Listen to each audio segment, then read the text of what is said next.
Well, once you think a situation was dead, gone, buried, and done away with, it always finds its way back somehow in media outlets. But we're not talking about CNN or those type of outlets. We're talking about social media, where a lot of internet rhetoric is spewed. Dan Brown theology strikes again, this time with Dr. Umar Johnson, who is purporting that at the Council of Nicaea 325 AD, Europeanization of Christianity was heavily influenced. And here is where Jesus was elected the Son, the only begotten Son of God. How should we parse those words by Dr. Umar Johnson? We're talking this and more on Truth Be Told, Hosea 4:6 podcast, Ask an Apologist. As you heard it, folks, the topic for today on Ask the Apologist, Ask an Apologist, is the subject of the Council of Nicaea. Yeah, we have all heard it, that Jesus was invented at Nicaea, right? Dan Brown theology, when Dan Brown came out with those movies, with starring whoever starred in them, Tom Hanks, I believe it was, really particularly didn't care to watch them. But nonetheless, it has been dubbed Dan Brown theology. So why has the internet jumped to this? Well, particularly one instance is mythicism. It was the Council of Nicaea, the Catholic Church, the bishops, all of whom played a part in assembling something of Christ, taking something from Greco-Roman religion, ancient Near East, whatever religion, whatever, and piecing this superb human, godlike man together. It's nonsense, folks. Listen, it's all about proper research, right? It's all about investigating, understanding where these claims are coming from, the purpose of these claims. So for me, anybody that making a statement such as what Dr. Umar Johnson said, and in fact, just for clarity, I want to read this to you, what Dr. Umar Johnson said. Okay. So Dr. Umar Johnson stated that the official Europeanization of the Christian Church, First Council of Nicaea, begins May 20th, 325 AD. First ever Caucasian conference to settle differences in belief over the divinity of Jesus Christ. It was determined here that Jesus was the one and only begotten Son of God. Oh boy, this is really deserving of an entire podcast episode. Don't really know how we're going to parse this, but we'll take a stab at it. So what I wanted to do briefly, and I know we're on Ask an Apologist, so time is of the essence, right? So one thing about Constantine, I know it's much debate about, was Constantine in it because he really was saved? You know, it's many different. I'm not a church historian. I'm just kind of rushing through this briefly. So let me get it straight that, I do know what I'm dealing with this subject matter. Was Constantine a Christian? Was he just trying to keep his empire together? And so you have church historians on both sides of the fence here. Was Constantine Christian? Some say yes. Some say he more so cared about keeping his empire together.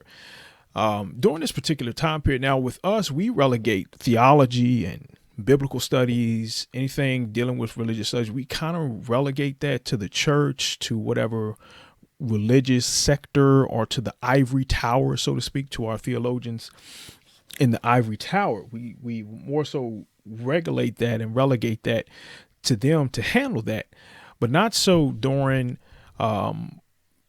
when the Roman Empire converted to Christianity, the Edict of Milan in AD 312, right? So Constantine understood that a good empire was united on two fronts: politics and religion. They had to be married.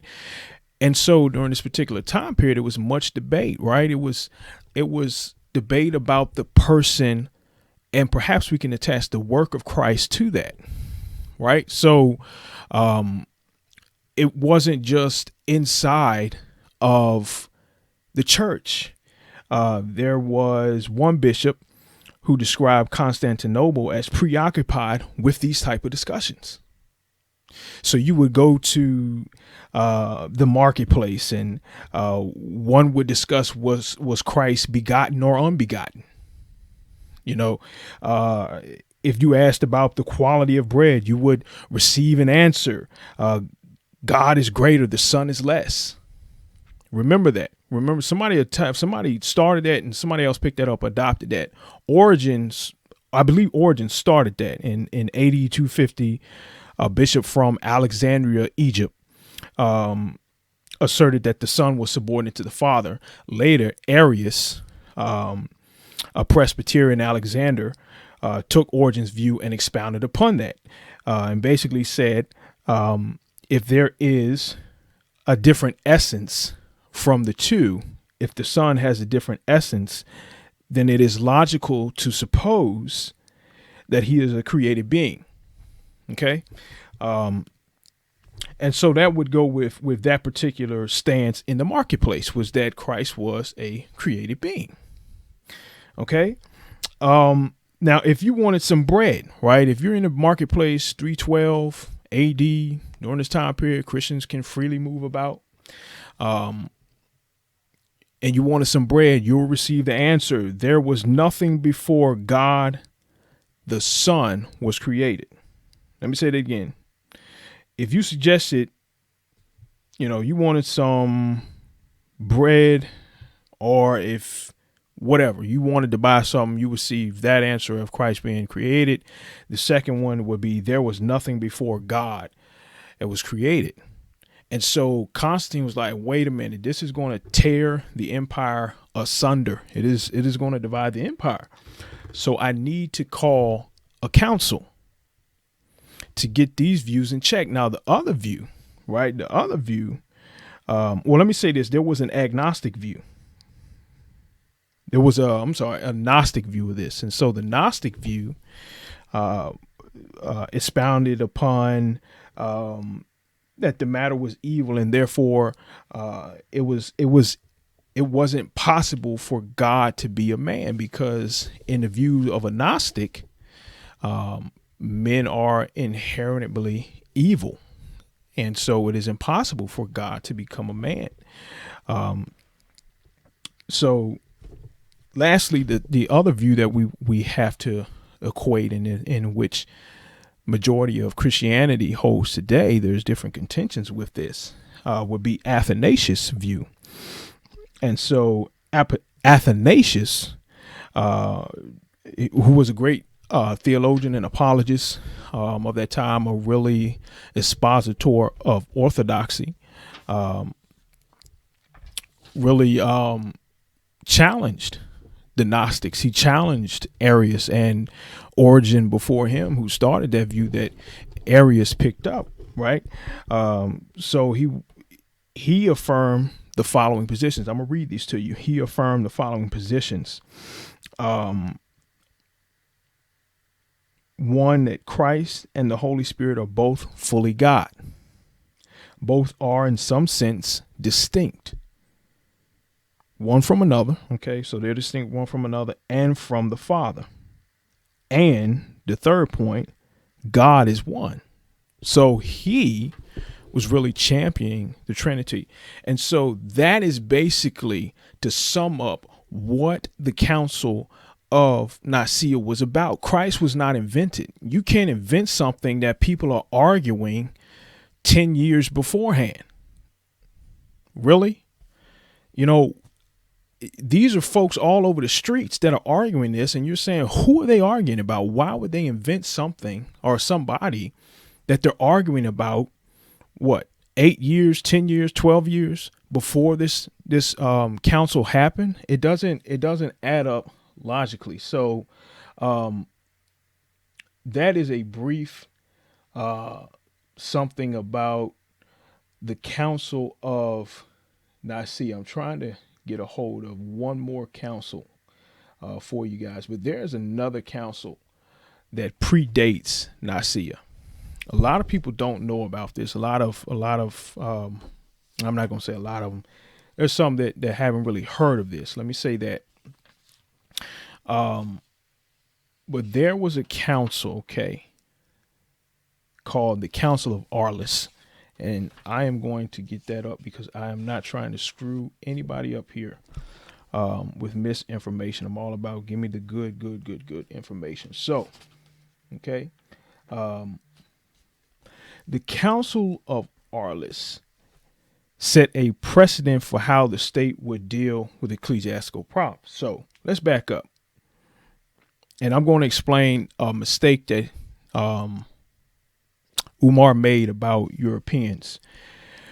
Not saying that it was impossible for them to be there, but the predominant ethnicity, if you would, or color would have been black and brown men. This Council of Arles, right,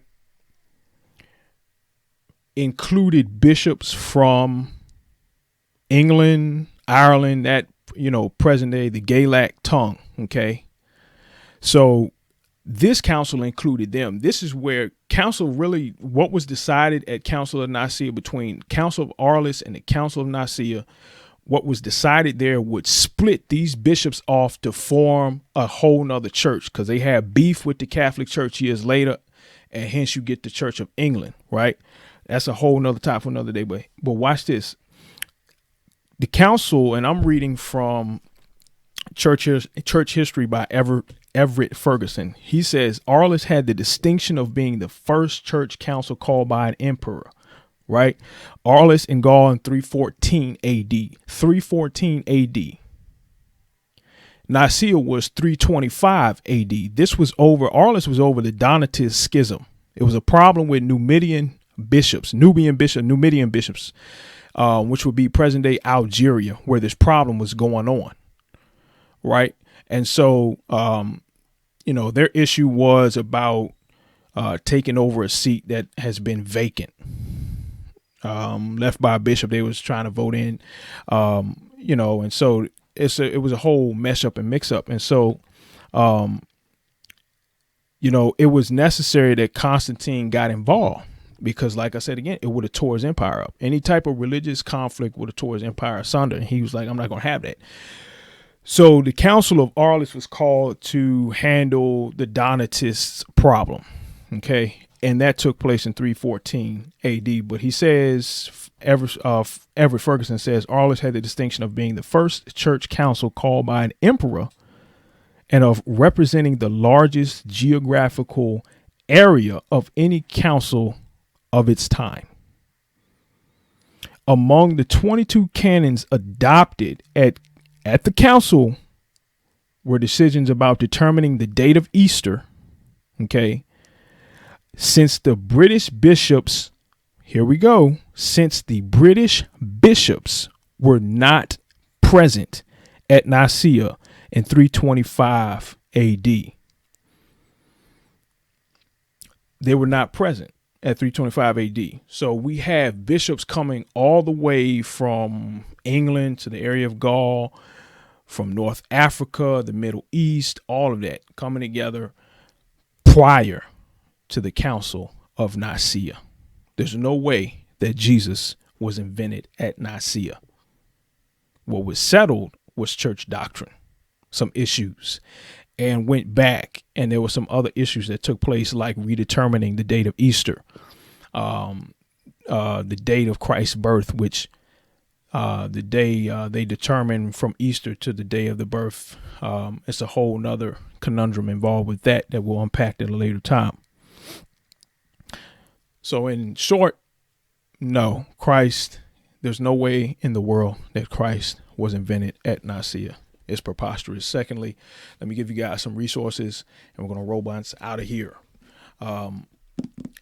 Ante-Nicene fathers. These are all church fathers who wrote before the Council of Nicaea. So in here, it's a whole collection set of these books, rather expensive. But you have church fathers, Justin Martyr, Polycarp, again, Athanasius, Clement, and some of these, like Clement, Polycarp, they were actually disciples of an apostle. So I think, I think Polycarp was of John, Clement was of the apostle Paul. And so it's instances like that. We typically would dub them as apostolic fathers. So that's a good resource. Another good resource. Get you a good church history book that would detail history from the beginning of Acts, the coming of the Holy Spirit, and onward. Another book that I really love, Doctrines That Divide by Erwin Lutzer. Get a copy of that. Erwin Lutzer deals heavily with the Council of Nicaea and in an ingestible manner, so to speak, so it's not overbearing with too much information. I'll give you another one, another Council of Nicaea, anti-Nicene reference. So that one's a good one there. This is actually, it's an older book, man. So, but anywho, these are the anti-Nicene fathers. These are receipts, my good folks, receipts that we have of our ancient religion of Christianity, our faith. So again, these are just some sources. There's plenty more, but these will certainly get you on your way. Listen, you've been tuned in to Asking Apologists on Truth Be Told, Hosea 4:6 podcast. Listen, God bless you. We love you. Peace.